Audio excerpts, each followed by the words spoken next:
Welcome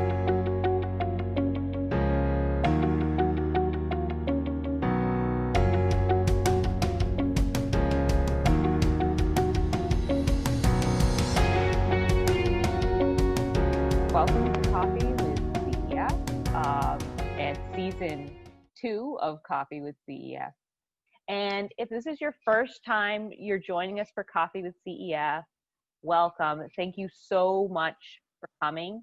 The Catholic Education Foundation provides tuition awards to thousands of students every year, and this is thanks to the support of our very generous donors. And we're offering these virtual field trips to schools throughout Los Angeles and beyond to showcase our creative and resilient administrators, teachers, students, and families. So if you want to see more of our schools, you can watch the recordings of our previous season and our first 2 episodes at cefdn.org/coffeewithcef, which is where you RSVP to get here today. So I'm really, really excited to welcome our guests this morning.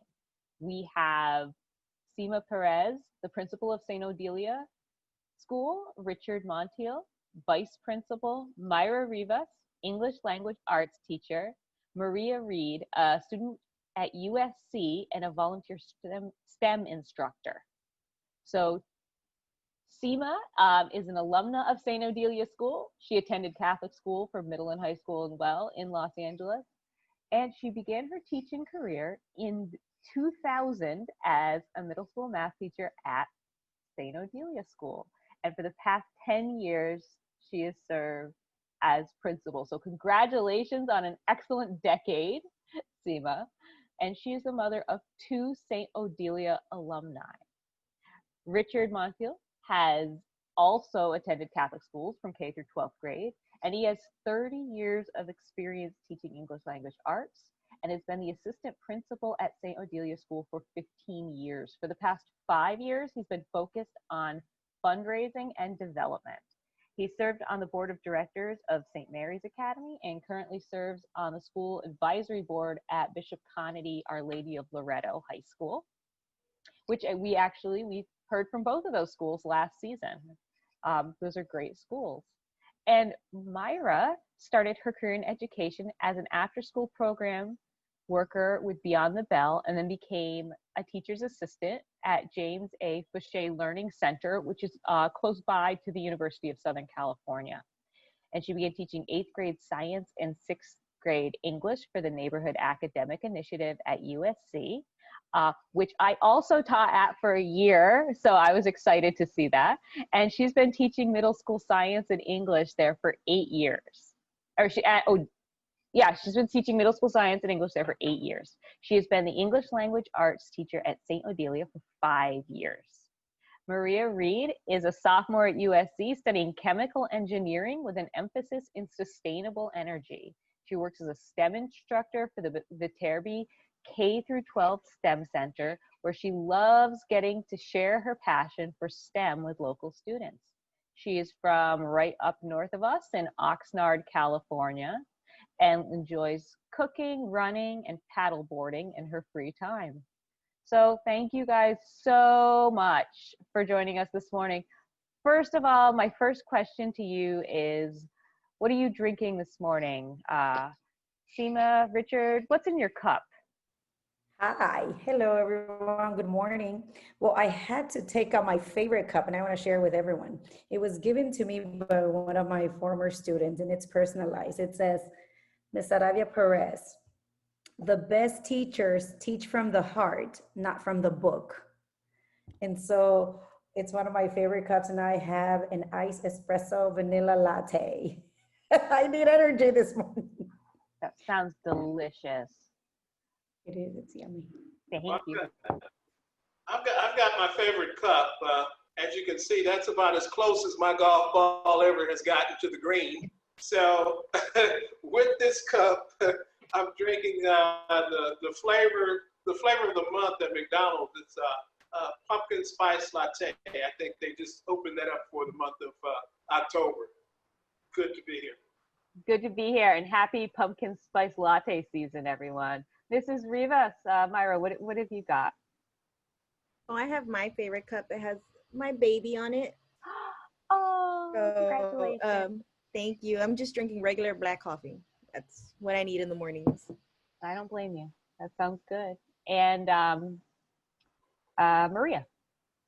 Yeah, I'm also drinking regular black coffee, but my uncle actually made this mug, so it's a little Very fun cool. fact about it. A little mug brought from home. Yeah. Well, welcome. Thank you guys so much for being here. It's really great to have you, and I'm so glad that we've got such a diversity of perspectives about distance learning right now, and even from a person who is currently a college student engaged in some distance learning. But I want to start with Sima and Richard. So prior to the pandemic, at St. Odilia, you had a very innovative blended learning program. Can you tell us about how you built this program? Well, I think before we do that, we got to thank CEF because you guys are our lifeline to our school. Without CEF, many of our schools wouldn't be able to be in the ministry that we're in. So a big thank you to all the hard work that goes on at CEF. We need you guys. We started off thinking in 2013, 2014, Sima went out and did some research. She started to look at different blended learning models. And when she went out into the community with a small team of teachers, they had an opportunity to take a look at different blended learning models. So first of all, we did some research. We did our homework. We started to look at data. We began to figure out that, a monolithic kind of presentation to students who were lacking technology and lacking the experience of technology was probably something that we needed to look at. So looking at where we were at and how we were servicing our community in 2013, 2014, taking a close look at STAR data, looking at baseline data, and researching the different models, we came up with, and Sima presented it to our staff. She came up with the idea along with that maybe we needed to start searching and implementing a blended learning model in 2013, 2014. So that's kind of where we started.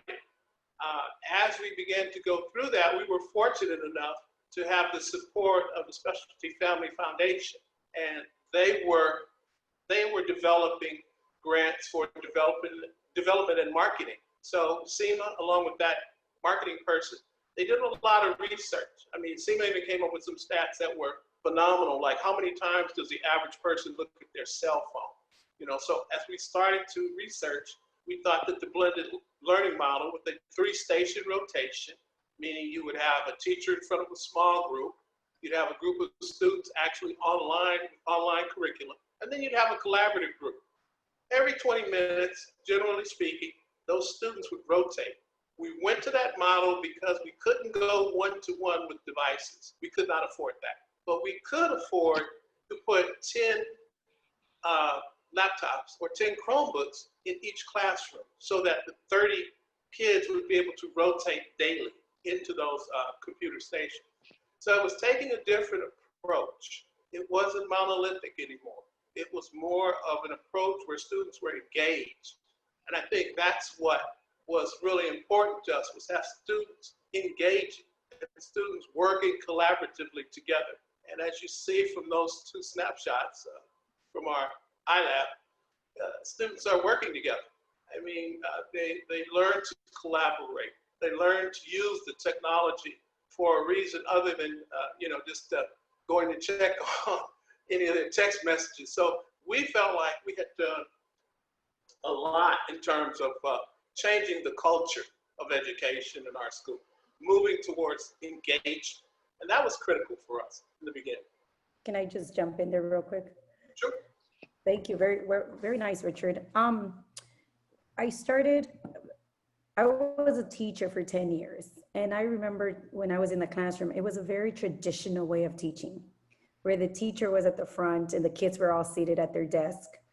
And when it worked, we all did it, but we had to be innovative. We had to start thinking outside the box because not all the students learn the same way.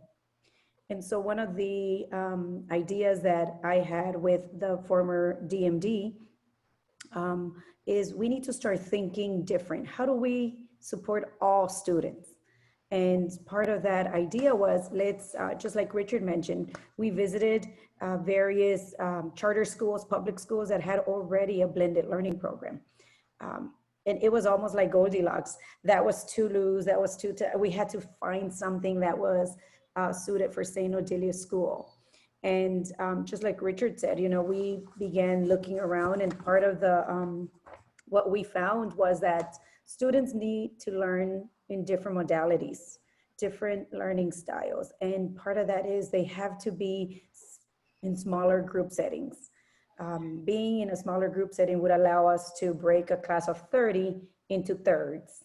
And so that's why we felt that the 3-station rotation was the best approach and the most feasible, because again, financially speaking, we were not in a position to give every student a laptop or have devices available for a one-to-one. And that is why we have been so blessed to have individual donors and foundations that truly believed and at the mission and the vision of our school. And so we had financial concerns, and one of them was, how do we upgrade our infrastructure? Because if you're gonna have those many devices in a classroom, we had dial-up. The dial-up network, that was never going to sustain 10 laptops in a classroom. So we had to start from the ground up and truly be, you know, in the know as to what it is that we need to do. So step one was we had to upgrade the infrastructure. Second was we had to look at online content that was relevant, that was data-driven. And we purchased online curriculum that gave teachers real-time data where they can, and Myra will talk about this later, but they can, in real time, give students assignments based on the skills that they lack or the skills that they need more support in. And so things of that nature became a major deal, because if we wanted to launch a program that was A, strong, B, sustainable, we had to come up with a strategic plan to do that. We reached out to wonderful, wonderful supporters of St. Odilia and Friends of St. Odilia. The Shade Charities was one of the foundations that stepped forward, and they gave us the devices and you know, the upgrade, the infrastructure was also there. So that brought our school to, you know, so that we could bridge that whole idea of creating a blended learning to actually making it happen. And so that happened within a 2 to 3 year time period.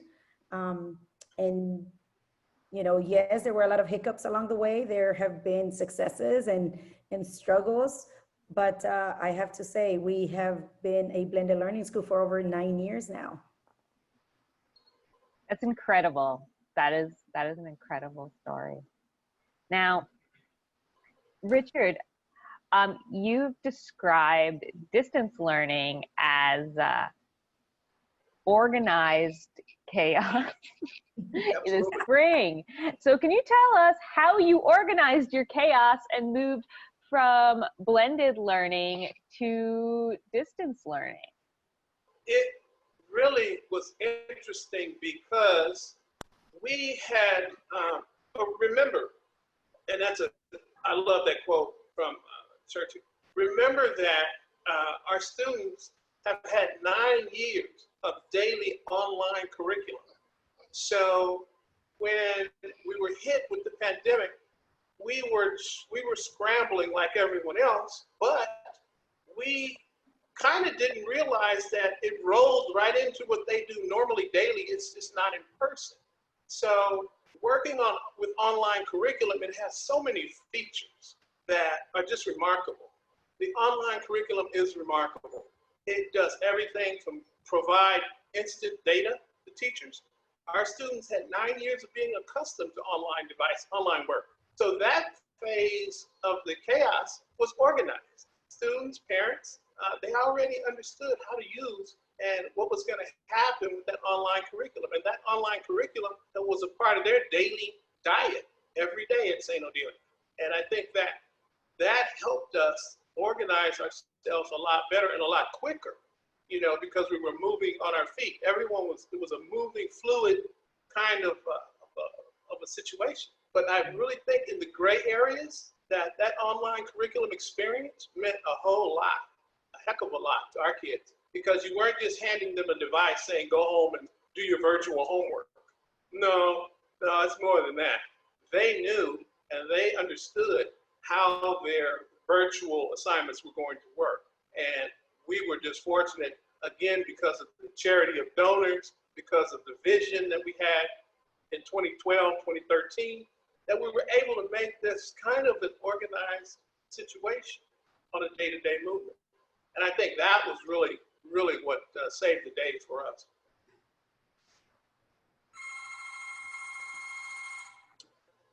The other thing I think that to mention is that we're seeing some interesting STAR data results, especially in our primary.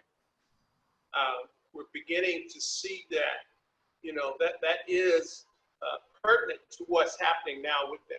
They are sustaining ground.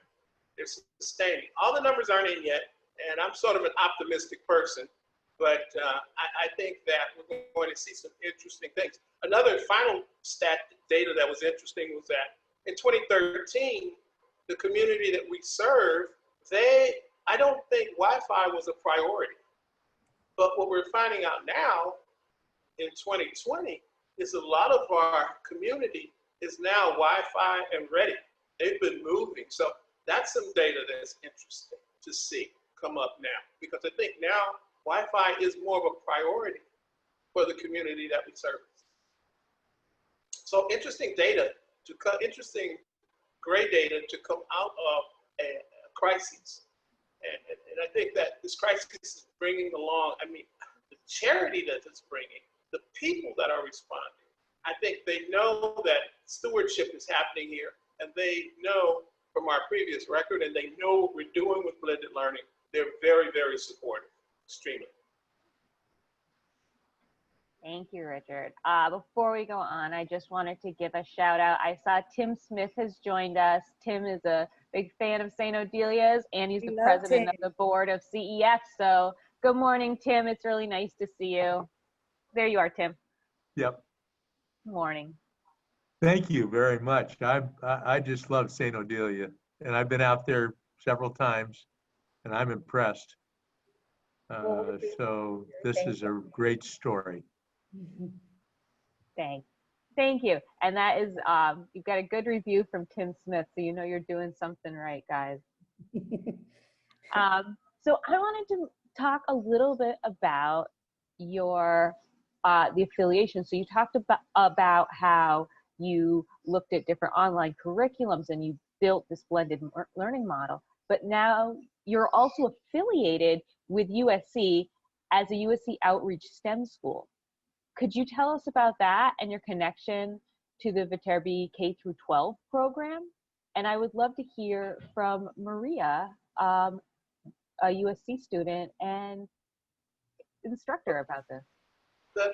The connection really was made through a gentleman who's on the Zoom right now, Mr. Ray Ely, and he has his own nonprofit called STEAM Coders. And STEAM Coders introduced me to USC, and then from there, we were able to make the connection with the Viterbi School of Engineering. And Ray has been, one of those networking groups that has helped us tremendously throughout our technology journey. And he's done it with STEAM Coders, and he does it, he's been doing it, so he's a great asset. And that was how we were introduced into Southern Cal. I think that we appreciate Mr. Ely's support, and we look forward to working with all networks. So that was the beginning. But I'll let Maria talk about her role. in what she's done here at St. Odilia over the last 2 years, but we've had the project for 3 years on campus. Yeah, Maria. Yeah, absolutely. And first of all, thank you so much for having me. I didn't think to include this in my bio, but I'm an alum of Villanova Prep. So I had 4 years of Catholic school education, which I'm very grateful for. So I'm really excited to be here. But I work for the USC Viterbi K through 12 STEM Center, and our mission is to bring STEM to underserved populations. And our goal is really to make sure that every student in the LA area has opportunities in STEM and is aware and excited about the opportunities that are available to them. And so I was assigned to St. Odilia last spring, and so I worked with the students all spring semester. And initially we were working on a project learning about circuits, and we were working with Arduinos, which is a software that we learned how to code on the computer, and the students were designing their own light sculptures with LED lights. So we had to put a pause on that when we went online, and we ended up working on projects that we could do with materials at home. But it was actually amazing to see how that brought out more creativity in the students. It was really fun for me, especially since the STEM lessons were optional once we went on Zoom, and every week all of the students were there, very engaged, asking great questions. So that was a lot of fun. But we had to be a little bit more creative because not all the students had all the materials. So for one of our projects, we were working on a bottle rocket, and you would use a cork to stop the water bottle that had vinegar and baking soda in it. But some people didn't have corks, so they tried carrots, or some people even tried grapes. Or even last week, we were doing an oil spill cleanup simulation, and a couple of students wanted to try milk to see if the oil would react any differently with milk. So they're just such a creative group of students, and they're so engaging and always want to explore and learn more. So it has been such a privilege to be able to work with St. Odilia. And Maria, what are your future? I mean, I know you're only a sophomore, so I don't want to feel like you need to get too ahead of yourself here, but what are your future career plans? What do you plan to do? I'm not entirely sure yet. I'm very interested in sustainable energy. So right now I'm looking at companies that are working on different types of clean energy. There's some with wind energy, or there's even some organizations that are looking to take energy from ocean waves, which is so fascinating to me. So something in there. I haven't completely decided yet, but yeah, there's lots of really fascinating stuff happening out there. Well, that's awesome, and you're very, very needed. And thank you for taking your, I'm sure, your very little free time to help and teach teach K through 12 students STEM. That's wonderful. Myra, as a teacher, what was your experience adapting to distance learning last spring? Honestly, it was probably the easiest transition ever. In the classroom, we use Google Classroom even in person. I do not like to have things turned in handwritten. I myself have very messy handwriting. So I know my students, I have a few that their handwriting is a little questionable. So I've always wanted everything typed, especially because it's English. They're turning in short responses, they're turning in essays or analysis of whatever reading we're doing. So they've been using Google Classroom since they started in 6th grade, my current 8th graders now. So last year, 6th, 7th, and 8th grade had already anywhere from 6 months to 3 years of experience with using Google Classroom. They've been using our online curriculum, which is Compass Learning Odyssey, for years. So it was a really quick transition. What I had to teach them to do is how to log on to Zoom. I think that was the hardest thing, was just logging on to Zoom. And luckily, I'm very tech savvy. So it was really easy to just make a video of myself and recording the screen and telling them step by step, this is how you log on, here's the password, here's the link. And I think that was the hardest part, just getting them to log into Zoom. And that took maybe a week or two to get them used to it, to get used to the time schedule. As a middle school group, we did our best to keep our normal schedule. So they knew that if they're 8th graders, they're with me first period. If they're 6th or 7th, they're with their homeroom teachers, and then the rotations into our classrooms were the same. They start off with the same teacher, they end with the same teacher. And so luckily, it was very easy. Even now with the new 6th graders that I have, our amazing 5th grade teacher, Ms. Rodriguez, got them very situated with Google Classroom. She set them up to where they at least knew the basics of how to log in, how to look at their assignments, how to turn stuff in. So now it's one of those where as a middle school team, we're looking at, well, what else can we do? Because if they need to turn in math assignments, they now know how to do that on slides. They know how to add equations into there. If they need to do some type of science experiment, our science teacher, Ms. Cueva, has set them up to write lab reports on there with and without her help. All our social studies and religion teachers, you know, they're doing CNN news on a daily basis. They're focusing on the religion standards on a daily basis, and how to do that in Google Classroom has been very simple for them. So the transition itself was not hard. I guess the harder part would be, okay, kids, these are the deadlines for your homework. This is when stuff needs to get turned in. And it was just a matter of getting them used to the new routine. Once they saw the consistent routine over and over again, this is the schedule, this is your classwork, this is the homework, it became really smooth after that. Our first month was rough just with turning in assignments. And once they got the hang of it, oh, there's a deadline, I can't do it next week, I have to do it today. We got them used to, okay, the assignment was assigned today, it's due within 3 hours, they get it done within 3 hours. And even now with our schedule, we have both asynchronous and synchronous learning, but their asynchronous learning is with me, the teacher. I am online with them on Zoom. So if they have any questions, if they don't understand, if they need help, they don't have to wait till the next day or to turn in an incomplete homework assignment or turn in something that's done incorrectly, or turn it in late just to ask for help. No, I'm available for them. I teach for about an hour and 15 minutes, and then I'm available for the next 30 to 45 minutes on Zoom, and they stay in class with me until either they finish or until the period's over. And even then we offer an hour of homework help at the end of the day. So if they've left my class and gone to the other classes and are confused, they're able to log into my homework help session. And then again, they have the teacher with them helping them. So the transition has been really smooth. You know, luckily our kids it was just, instead of being in the small group with me in the classroom, now they're in the small group with me at their home. But other than that, we still do the blended learning. They still have their digital work. Thanks to Zoom and the breakout groups, they still have collaborative work. So they have their routine. It's one of those, okay guys, right now it's instruction mode, take out your notebook, they take notes.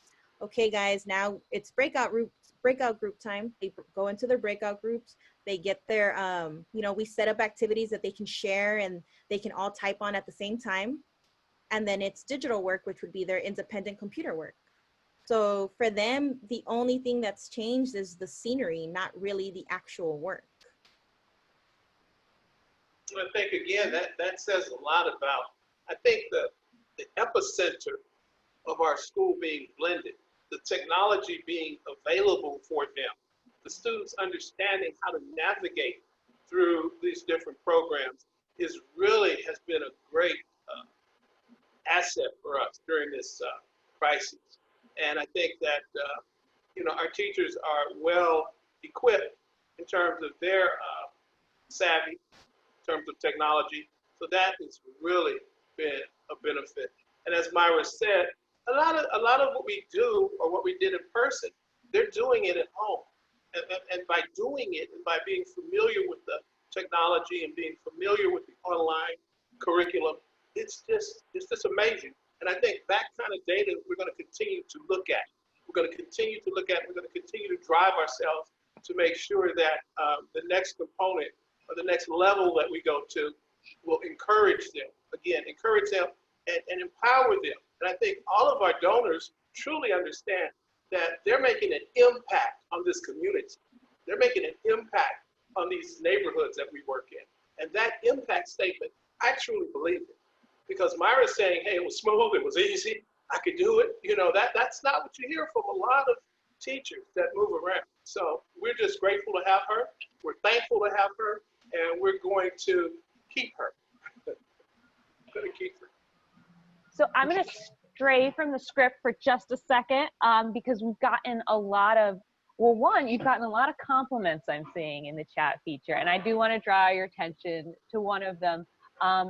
Diane Teckham at Bishop Conady, Our Lady of Loretto, said that what you're saying here about the blended learning, about the way your students have learned the routines and are succeeding, this is evidence of why St. Odilia's students do so well when they go to high school at Bishop Conady, Our Lady of Loretto High School. And thank you for Diane for pointing that out. I mean, it sounds like your students are excellently prepared to go forward to high school and beyond. And we're also getting, of course, because this is probably pretty new to most of us, a lot of questions about the Viterbi K through 12 STEM Center and USC. And Maria, I was wondering if you could give us, and I know I'm putting you on the spot here, and you might not be an expert about the center, but could you give us a little bit of background information now, just about the center and about some of the kind of the breadth of the work that's done there?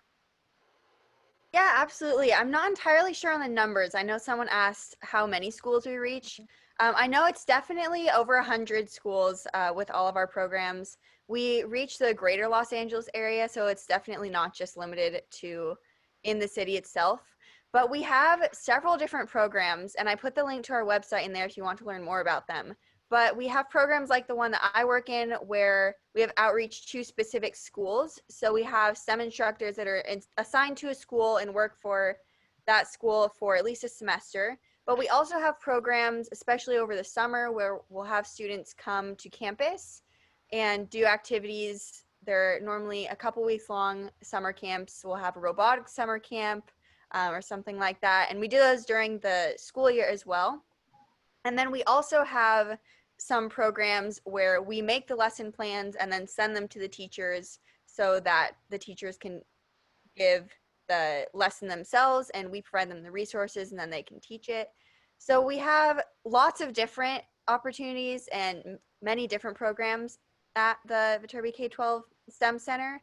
And we've been around for 40 years. So yeah, in my opinion, I'm a little biased, but I think it's a really great program and I'm just really excited about everything that we can share with the community.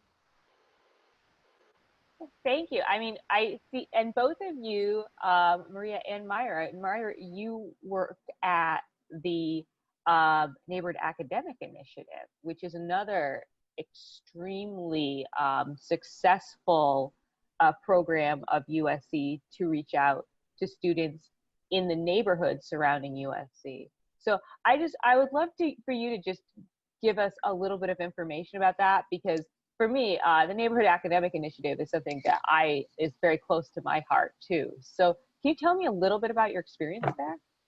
Yes, so the Neighborhood Academic Initiative is a program that started with their first, it started in the early 90s, and their first senior class graduated in 1997 from Fauché Learning Center.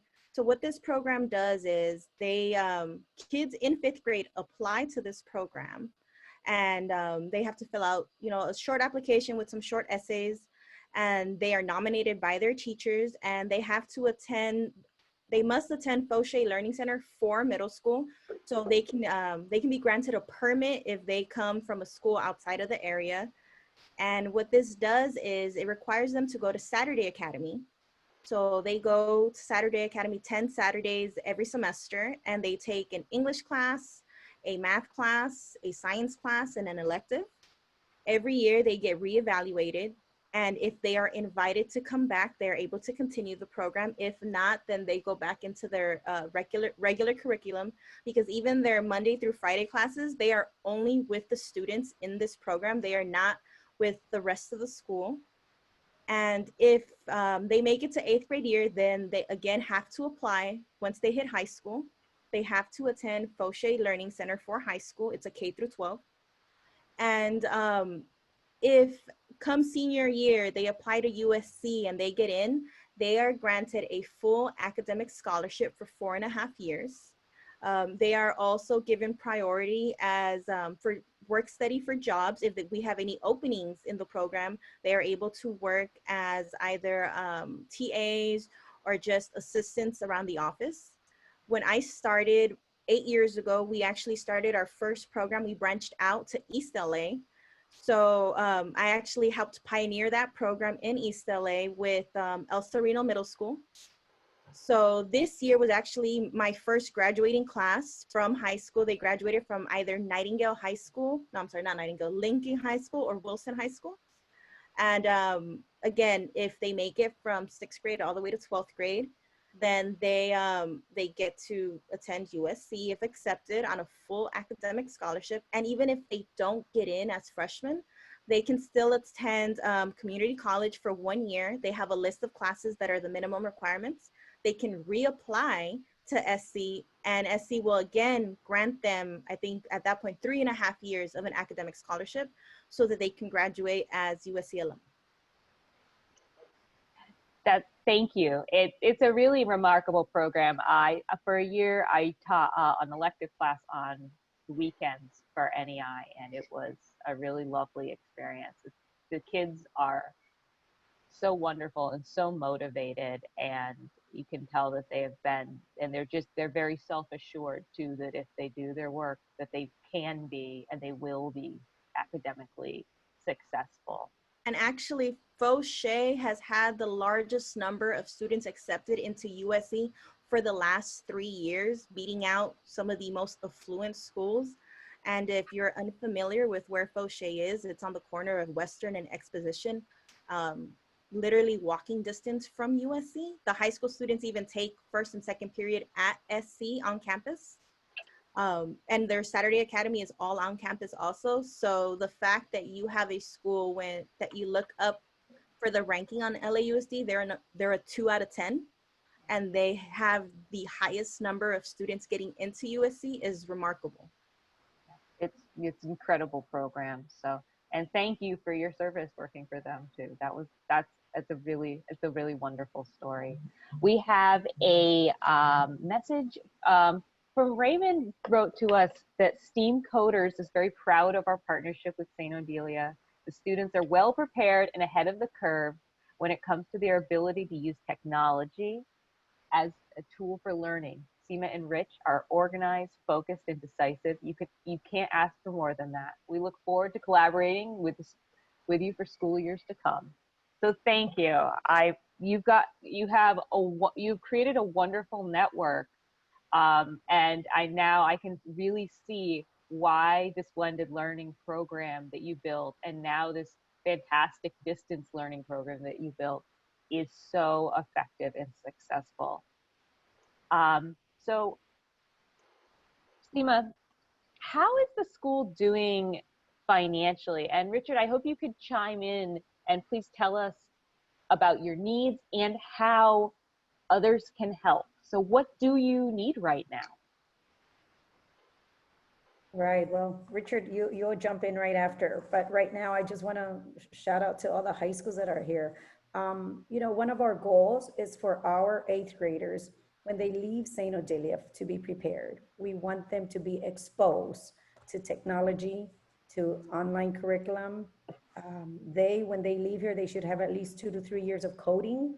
We actually even have our own girls robotics team, and our girls won first place at the Clippers Challenge. So, we're super excited, and that's all we can ask, our students to have knowledge. And it takes a village.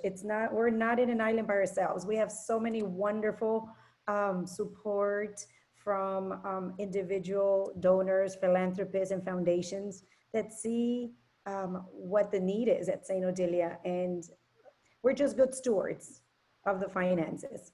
And financially speaking, you asked me how St. Odilia is doing. Pre-pandemic, we were good stewards of the finances. We were sustaining and meeting our goals. We had enrollment. We were doing really good with about 240 students.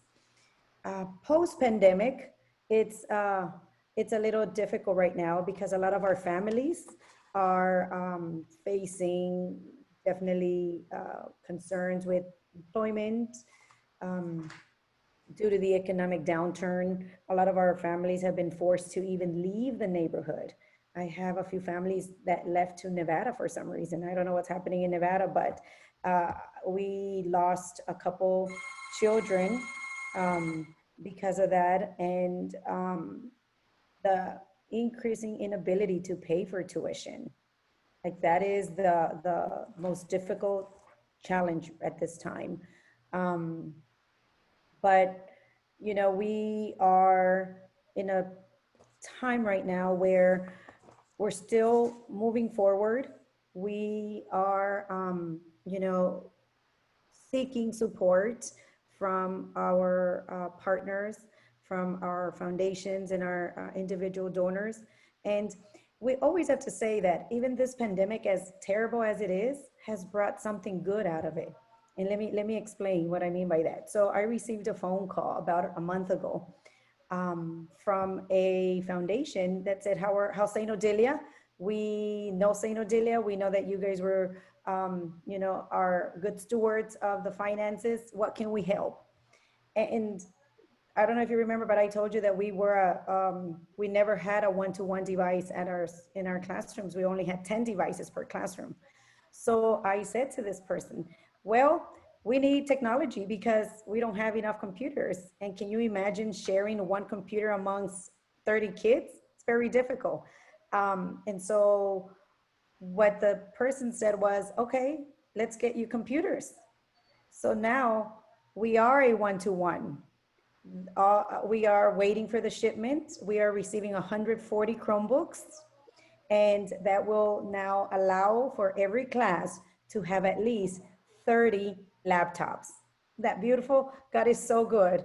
And also we reached out to the Friends of St. Odilia, and they have answered the call.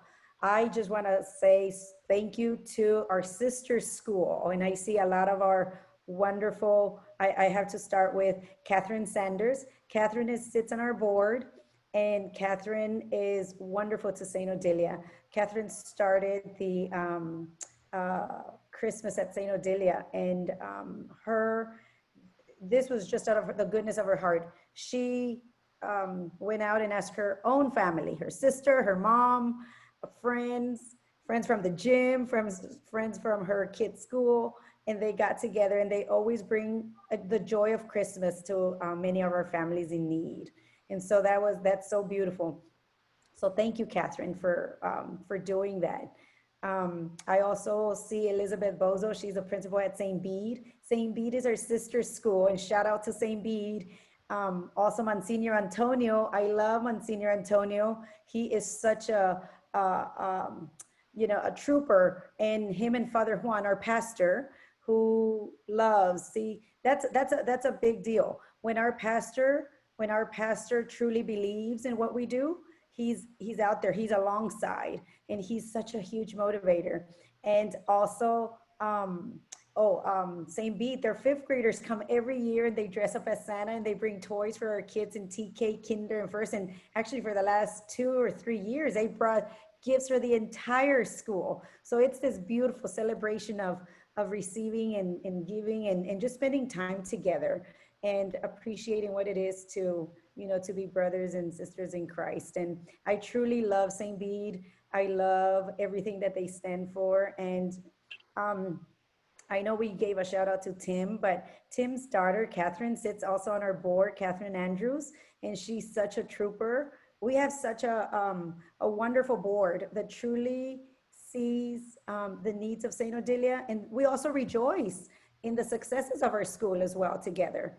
But when the time is there for collaboration and support, they're the first ones. And I wanted to send a big shout out to Mr. Tim Smith for his support and his love for St. Odilia. I really appreciate that. I also see a lot of wonderful programs that that our students are part of, like Art Trek, Outreach Concern, STEAM Coders. We want our children to be exposed. Even though we're in the inner city, I think that all our children have to have the exposure to the arts, to robotics, to technology, to STEM. And because when they go to high school, we want them to be to have had this in their pockets. And that's why, PMA calls me, Bishop calls me, and they thank us. Actually, they're like, your kids are on it, like we don't even need to train them because they understand what needs to be done. And as a matter of fact, a lot of them are looking at doing things in the science and math, which is wonderful. And that's what we want. We want to empower our kids, and we cannot do it alone. This is a community. And I just want to say that we're so blessed, but believe you me, all the long hours that I'm at this office, sometimes it could be 5 or 6, but either Richard knocks on my door, he's like, hey boss, you got to go home. Or the same, I go over there, I'm like, you know what, let's call it a day, right? What we can't figure out today, let's leave it here. We'll come back tomorrow and pick it up. But I do this with a lot of love. Let me tell you, when I became a principal 10 years ago, the school was not in the situation that it is today. It was not. We were in the red, and it took a lot of work, a lot of work. Also, I don't see them here, but Specialty Family Foundation was a huge driving force to move St. Odilia also to where it is today. And I understand leadership, but I'm a team player, and I cannot do it alone. It's not an I, it's a we thing. The staff that I have and the people that surround this community is just beautiful people. And so I'm just blessed to be here. I don't think I can add anything to that, but Your 30 years of experience. I do like the fact that I'm part of a winning team. And I think on a team, you have to know your role. And I know what my role is definitely on this team. So I think it's a synergy kind of thing, I guess, because if everybody knows their role on the team and everybody's working hard towards a common goal, then the team works, the team wins. So I'm a team player, and as far as the needs, I think Sima covered it pretty much. I think we're trying to throw out as many life jackets as we can and help pull people back to the school. And I think that the feature that they need the most is just strictly tuition assistance. And as we put up our website, if you go to that website, you can click on, and there'll be a drop-down tab where you can donate online. So, and it's safe. Or else you can give me a call, and that's my cell phone number. My personal cell phone number's on there. If you have any questions about what we do, the website is up to date. So it's just a great experience to be on a winning team, and to be on a team that faces challenges and not blame or run from anything. So we are not going to run from any challenge that we're presented with. We are simply going to continue to network with all the great folks that you see here this morning, and others are networking. That's my favorite. That's my favorite. That's my favorite. Yeah, that's my favorite. Those guys are phenomenal. I think they're all in Catholic school right now, except for one. 2 of them are at PMA. One of them is at St. Mary's Academy, and they built the VEX robot. They programmed the robot to pick up a ping pong ball and drop it in like a basketball rim. And the Clipper said, "You're number 1." They also received, personally, each of them received a new laptop. So they got laptops. They brought the school a check for $2,000. Doesn't get any better than that. So I'm just really, that picture says it all. To me, that just says it all. And all 4 of them were on the dean's list at their high school. Yes. Yeah. Merit scholars. That's still. So that says it all for us. And a big thanks to everybody who networks with us and believes in us and believes in our vision. And I think people right away, as soon as they come into contact with us, they seem to feel like Mr. Ely feels. And Ray has gotten us more perks than, I don't know, I can't even imagine. I can't mention everything that he's done. He's gotten our girls on more studio lots with pioneering, studio lots, and they come home with laptops. So, I mean, this is a great networking group. Great to be on the team. And I just want to brag one more time, those 4 ladies that you saw on our robotics team, They are also, all four of them were part of our academic decathlon team. And all four of them were leaders on our team, especially the two ladies in the middle. They were on the team all 3 years. They were actually some of our youngest captains on the team. So all four ladies are doing amazing in high school right now. And did you say what place we have in our Deanery Academic Decathlon, Myra? So I have been the coach for the last 4 years, and we have won first place at our Deanery Academic Decathlon competition all 4 years. Congratulations. Yeah. That's Well, excellent. don't forget, Myra, we also in the big event. Oh, yes. So last year, my English student for individual literature placed 6th overall and that was about 215 schools that were competing. And the year before that, I coached individual science, and she took 2nd place overall for 218 schools that were competing. Wow. Well, congratulations. You are all in, I can tell that St. Odilia's, you've done the work, you have made the connections, what in the program that you've built is incredible, and you're offering an absolutely incredible quality education to your students. So I want to thank you, Richard, Sima, and Myra, for your commitment and dedication, and especially to you, Maria, for, as a student yourself, also committing yourself to educating the children in the community. So thank you so much, and thank you for being here today. There's a couple more things before we wrap up in the next couple minutes. I think I have 3 minutes before 11. I want to thank all of you for all your support. Everybody who is on this call, thank you all for your support at this time. I'm going to share right now. Our school principals and our pastors and administrators and teachers are working hard to reach out to families to make sure that our Catholic schools are available to everyone who wants to enroll. And it is always the goal of every school that no one is turned away for lack of funds. But right now, and I'm sure throughout the year, it is going to be increasingly difficult to offer the amount of financial aid that is needed for the students, as more and more families face underemployment and unemployment due to the pandemic and economic recession. So if you can give right now, if you have the ability to give right now, please visit our website at cefen.org, and 100% of your donation to CEF will support tuition awards for the neediest students in the Archdiocese of Los Angeles. We also shared the link to St. Odilia School, and you can see what wonderful stewards they are of their funds. And if you would like to give to St. Odilia and to support their students to make sure that they can stay at St. Odilia and get this excellent STEM blended learning and education, you can visit them online and make a gift as well, or with Richard's contact information, I'm sure he wouldn't mind reaching out to you. Now, one more thing before we go. So next week, we have Art Trek, and I do have a message from our friends at Art Trek who are here today, and I wanted to give this shout out. Jerry from Art Trek says, we commend St. Odilia on their blended learning program and thank them for not forgetting the arts. Art Trek has had the honor of teaching their students since 2007, so that has been a long relationship.